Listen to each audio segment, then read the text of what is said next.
الحمد للہ رب العالمین۔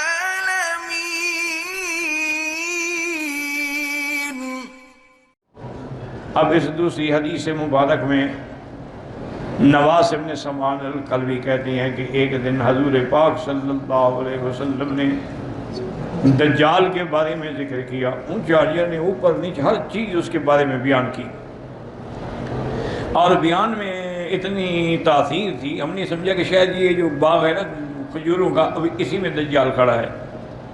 حضور پاک نے فرمایا دجال کے علاوہ مجھے اور چیزیں ہیں جس کا مجھے ڈر ہے تم پر، دجال بھی فتنہ ہے لیکن اس کے علاوہ بھی اور چیزیں ہیں جس سے مجھے اپنی امت پہ خوف ہے۔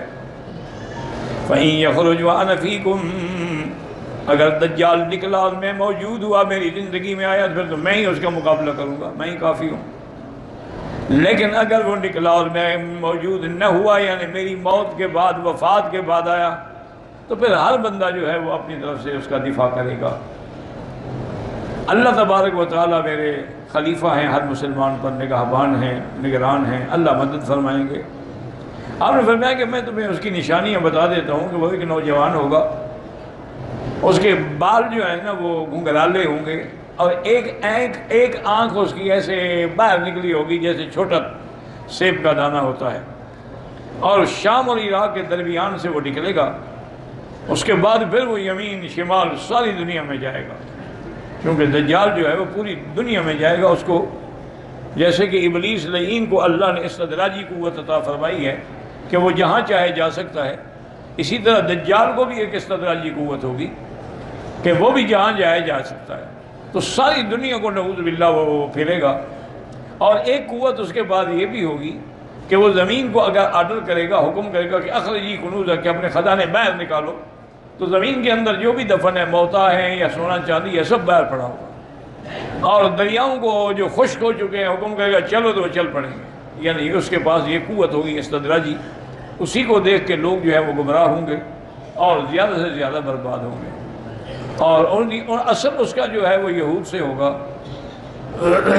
اور اس کے بعد حضور نے فرمایا کہ وہ یعنی جب مکہ اور مدینے کا رخ کرے گا نا، تو اس میں وہ نہیں داخل ہو سکے گا۔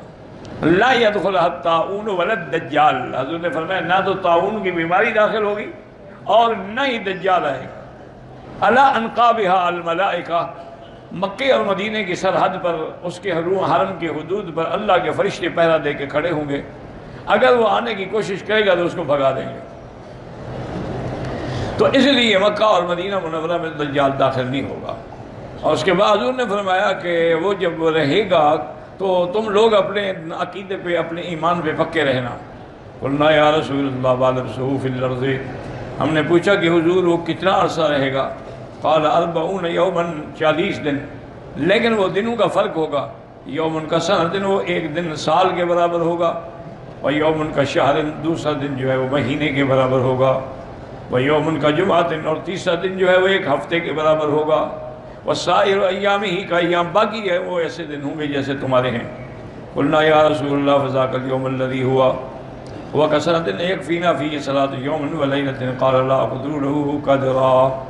تو سب سے دیکھیں نا کہ صحابہ کا کتنا بڑا ایمان ہے، ان کو فکر یہ تھا کہ حضور جب ایک دن سال کے برابر ہوگا تو ہم نمازیں کیسے پڑھیں گے؟ نمازیں ایک دن کی پڑھیں گے، سال کی پڑھیں گے، کیسے پڑھیں گے؟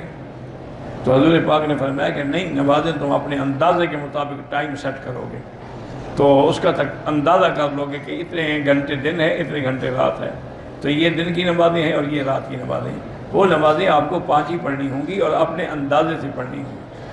اس کے مطابق یعنی ایک ایسی بات بھی ہے کہ جیسے اب آپ ناروے وغیرہ جائیں نا جی، تو اس کے بالکل قریب وہ جگہ ہے جہاں پر دن اور رات جو ہے نا جی وہ 6 مہینے کے ہوتے ہیں، 6 مہینے کا دن ہوتا ہے اور 6 مہینے کی رات ہوتی ہے۔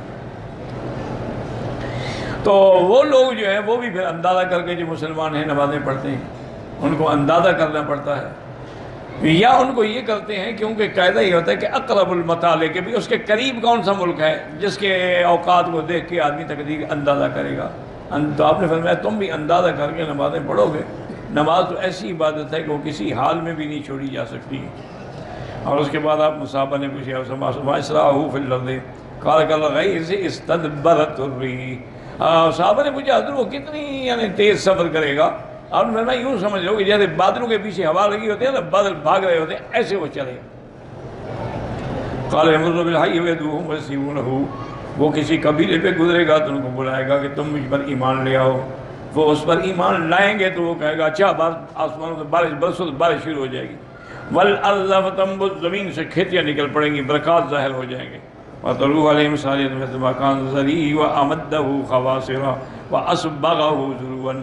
اب ان کے جانور جب جائیں گے وہ چل کے اپنے پیٹ بھر کے آئیں گے، ان کے پیٹ بھرے ہوں گے، پسلیاں باہر پیٹ باہر نکلے ہوں گے، اور ان کے تھن جو ہیں دودھ والے وہ بھی بھر چکے ہوں گے دودھ سے.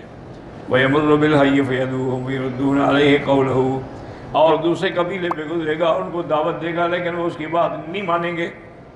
فَتَتْبَعُهُ أَمْوَالَهُمْ فَيُصْبِحُونَ مُمَحَّلِينَ لَيْسَ مِنْ أَمْوَالِهِمْ شَيْءٌ، تو وہ نعوذ باللہ اشارہ کرے گا تو ان کے سارے مال شال سب ختم ہو جائیں گے. وَيَمُرُّ بِالْخَرْبِ كُلَّهَا، زمین ایسی جو ویران پڑی ہوگی، اجڑی ہوئی خشک زمین پڑی ہوگی، اس کو کہے گا اخرجی کنوزک، اپنے خزانے نکالو. فتتبعہ کنوزہا کیعصیب النحل، زمین کے خزانے نکل آئیں گے اور وہ اس کے پیچھے ایسے چلیں گے جیسے شہد کی مکھیاں آتی ہیں. کان ویامر برجل فیقتل فیضربہ بالسیف فیقطعہ جزلتین رمیۃ الغرض، ایک آدمی کو بلا کے حکم دے گا کہ اس کو قتل کرو، 2 ٹکڑے کر دے گا، 2 ٹکڑوں میں اتنا فاصلہ ہوگا، پھر بلائے گا تو آ جائے گا زندہ ہو کے. ثم يدعوه ويكبر إليه وبينما هم على ذلك إذ بعث الله عز وجل المسیح عیسی ابن مریم. اب یہی دور ہوگا، دجال کے فتنے کا زور ہوگا، اور حضرت عیسیٰ ابن مریم علیہ السلام جو ہیں وہ اللہ کے حکم سے آسمانوں سے اتریں گے، کیونکہ عیسیٰ علیہ السلام آسمانوں پہ ہیں، زندہ ہیں، موجود ہیں، اور اللہ کے حکم سے ان کو زندہ اٹھایا گیا، اور اسی طرح وہ زندہ اتریں گے. جب اتریں گے تو وہ آئیں گے کہاں؟ عند المنارۃ البیضاء شرقی دمشق، دمشق کی ایک مسجد کے شرقی مینارے پہ اتریں گے. بین معروضتین واضعا یدیہ علی اجنحۃ ملکین، 2 چادریں آپ نے پہنی ہوں گی اور 2 فرشتوں کے کندھوں پہ ہاتھ رکھا ہوگا. فیتبعہ فیدرکہ فیقتلہ عند باب لد الشرقی. یہاں اختصار ہے، تفصیل اس کی یہ ہے کہ جب حضرت عیسیٰ علیہ السلام آئیں گے اور وہ اتریں گے تو میرے آقا نے فرمایا گویا کہ میں دیکھ رہا ہوں کہ عیسیٰ علیہ السلام جب آئیں گے تو ان کے بالوں سے پانی ٹپک رہا ہوگا، یعنی ابھی ابھی وہ جنت سے غسل کر کے آ رہے ہوں گے. اور اس کے بعد مہدی، امام مہدی جو ہیں وہ مصلی پہ کھڑے ہوں گے، کیونکہ ظہور مہدی جو ہے وہ پہلے ہوگا اور نزول عیسیٰ ابن مریم بعد میں ہوگا. تو اور یہ مہدی وہ ہے جس کی بشارت حضور نے دی ہے کہ وہ میری نسل سے ہوگا، اس کا نام میرے نام پہ ہوگا، اس کے باپ کا نام میرے باپ کے نام پہ ہوگا، اس کی ماں کا نام میری ماں کے نام سے ہوگا، اور ما بین الرکنین حجر اسود اور رکن یمانی کے درمیان میں کھڑے ہو کے وہ اپنے مہدی ہونے کا اعلان کرے گا، اور پھر دنیا اس کے ہاتھ پہ بیعت کرے گی. تو ان کا دور چل رہا ہوگا. تو اب جب عیسیٰ علیہ السلام آئیں گے تو صفیں بن چکی ہوں گی، اذان ہو گئی ہوگی، تکبیر ہو گئی ہوگی، تو حضرت صفیں ٹھیک کر رہے ہوں گے تو دیکھیں گے کہ عیسیٰ ابن مریم تشریف لا رہے ہیں، تو وہ مصلی سے ہٹنا چاہیں گے، کیونکہ جب اللہ کا نبی آ جائے، پیغمبر آ جائے تو پھر کوئی مصلی پہ نہیں کھڑا ہو سکتا، کیونکہ نبی جو ہے وہ امام ہوتا ہے امت کا. اور ہمارے آقا تو خیر امام الانبیاء ہے، نہ صرف امت کے نہیں بلکہ انبیاء کے بھی امام ہیں علیہ الصلاۃ والتسلیم. تو وہ پیچھے ہٹنے کی کوشش ہوگا، نہیں رسے گا تم کھڑے رہو، نماز پڑھاؤ. اس وقت میں بحیثیت نبی کوئی شریعت لے کے نہیں آیا، بلکہ میں محمد مدنی کا امتی بن کے آیا ہوں، اور میں ان کی شریعت پہ چلوں گا، اس لیے پہلی نماز میں ان کی اقتداء میں پڑھنا چاہتا ہوں. تو حضرت عیسیٰ علیہ السلام ان کے پیچھے نماز پڑھیں گے، اور پھر عیسیٰ علیہ السلام تقریباً حضور نے فرمایا کہ 40 سال زندہ رہیں گے زمین پر، اور آپ حکم دیں گے بھی تلاش کرو دجال کہاں ہے. تو دجال جو ہے وہ باب اللد جو ہے یہ اسرائیل میں اب بھی وہ جگہ بڑی مشہور ہے، وہیں آ کے یہ عبادت کرتے ہیں یہودی، کیونکہ دجال یہودی ہوگا وہ ان کا امام ہے نا، تو اس کے آنے کی انتظار میں ہے یہ کہ وہ دجال کب آئے گا. اچھا، اللہ کی شان یہ ہے کہ یہودی دجال کی انتظار کر رہے ہیں اور شیعہ مہدی کی انتظار کر رہے ہیں. دونوں جماعتیں جو ہیں، شیعہ کہتے ہیں کہ مہدی جو ہیں وہ حسن عسکری کی اولاد ہیں، اور وہ ایک غار ہے سراندیب کے علاقے میں، وہاں چھپے ہوئے ہیں، جب وقت آئے گا تو وہ ظاہر ہوں گے. اور اس کا غار کا نام جو ہے وہ ہے سر من رہا، جو دیکھے خوش ہو جائے۔ اور ان کے عقیدے میں یہ زمانہ جو ہے غیبوبت کبریٰ کا زمانہ ہے کہ امام غائب ہے، اس لیے ان کا امام مصلی پہ کبھی کھڑا نہیں ہوتا، مصلی خالی رہے گا، ساتھ کھڑا ہوگا، کیونکہ امام کی یہ تو امام کی جگہ ہے اور امام صاحب غائب ہے، تو یہ تو نائب بن کے ان کی نماز پڑھاتے ہیں۔ تو یہ بھی ایک حالانکہ یہ بالکل جھوٹا مہدی ہے جس کا وہ کہتے ہیں حسن عسکری کی اولاد ہی کوئی نہیں ہے، تو اس کا بیٹا مہدی کیسے بن گیا جب وہ کہتے ہیں میری تو کوئی اولاد ہی نہیں ہے؟ اور پھر اتنا عرصہ غار میں بیٹھے ہوئے اچھے امام ہیں، لوگ تباہ ہو رہے ہیں، امام صاحب غار میں بیٹھے ہوئے ہیں۔ اور یہ بھی ان کا عقیدہ ہے کہ جو اصل قرآن ہے نا بی بی فاطمہ والا، وہ اسی امام کے پاس ہے، یعنی اس کا مطلب ہے امت گمراہ ہوتی ہے، امام صاحب قرآن چھپا کے بیٹھے ہوئے ہیں، قرآن پڑھنے کے لیے آیا، پڑھانے کے لیے آیا کہ چھپانے کے لیے آیا ہے؟ تو بہرحال جیسے یہ جھوٹے ہیں، وہ یہودی بھی جھوٹے ہیں کہ بھی دجال اترے گا، وہ ہمارا امام ہے، پھر پوری دنیا پہ ہماری سلطنت ہوگی۔ تو حضرت عیسیٰ علیہ السلام پہنچیں گے لد پہ، وہ وہاں موجود ہوگا، جب اس کی نظر پڑے گی نا عیسیٰ علیہ السلام پر، تو حدیث پاک میں ہے کہ یذوب کما یذوب الملح فی الماء، ایسے گلنا شروع ہو جائے گا جیسے نمک پانی میں ڈالو تو گل جاتا ہے، اور حضرت اس کو وہیں قتل کریں گے۔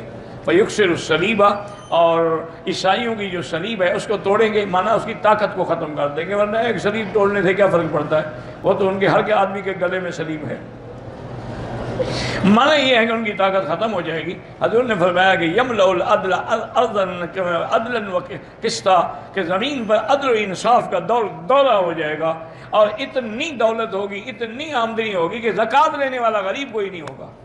اتنا حضرت عیسیٰ علیہ السلام کے زمانے میں فیض ہوگا، اللہ کی رحمتیں ہوں گی، اللہ کی رحمت کی برساتیں ہوں گی کہ کوئی کسی کے گھر میں محتاج نہیں ہوگا۔ اور آپ نے فرمایا کہ انہ یتزوج، پھر عیسیٰ علیہ السلام شادی بھی کریں گے، تو اس کے بعد فرمایا کہ پھر وہ ہجرت کریں گے مدینہ شریف، مدینے میں آنے کے بعد ان کی موت جو ہے وہ مدینے میں آئے گی، وہ یدفن فی روضتی، اور میرے روضے میں دفن ہوں گے۔ حضور نے فرمایا کہ میرے روضے کے اندر اللہ تبارک و تعالیٰ کے حکم سے ایک قبر صدیق کی ہے، ایک فاروق کی ہے، اور ایک عیسیٰ علیہ السلام کی ہے۔ اور پھر دوسری حدیث میں حضور نے صحابہ کو نقشہ بھی بنا کے دکھایا کہ ھاکذا نبعث یوم القیامہ، اس طرح ہم کھڑے ہوں گے قیامت کے دن کہ عیسیٰ میرے ساتھ ہوں گے، ابو بکر دائیں ہوں گے، عمر بائیں ہوں گے، پھر ان سب کو لے کے میں آؤں گا جنت البقیع الغرقد، بقیع الغرقد قبرستان جو ہے مدینے کا، اس پہ آؤں گا، وہ بھی سب کھڑے ہو چکے ہوں گے حضرت عثمان کی قیادت میں، ان کی قیادت حضرت عثمان کریں گے چونکہ وہ خلیفہ راشد ہیں اور حضور صلی اللہ علیہ وسلم کے داماد ہیں۔ فرمایا ثم انتظر اہل مکہ، تو پھر میں مکے والوں کی انتظار کروں گا، پھر مکے والے بھی پہنچ جائیں گے، اجعلہم علی یمینی، ان کو میں دائنے ہاتھ پہ، مدینے والوں کو بائیں ہاتھ پہ۔ تو صحابہ نے پوچھا حضور ہمیں بائیں ہاتھ پہ کیوں رکھیں گے؟ اور فرمایا مکے والے تو مہمان ہوں گے، تم تو گھر والے ہو، تو مہمان کی تکریم کرنی پڑتی ہے۔ پھر مکے والوں نے سب سے پہلے قربانی دی، سب سے پہلے اسلام لائے، سب سے پہلے میرے لیے جانیں قربان کی، تو ان کا حق جو ہے وہ اسی طرح بنتا ہے۔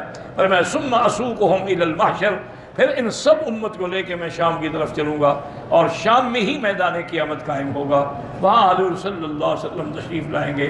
اللہ تبارک و تعالی ہر مسلمان کا خاتمہ ایمان پہ فرمائیں، اور سرکار دو عالم صلی اللہ علیہ وسلم کی شفاعت نصیب فرمائیں۔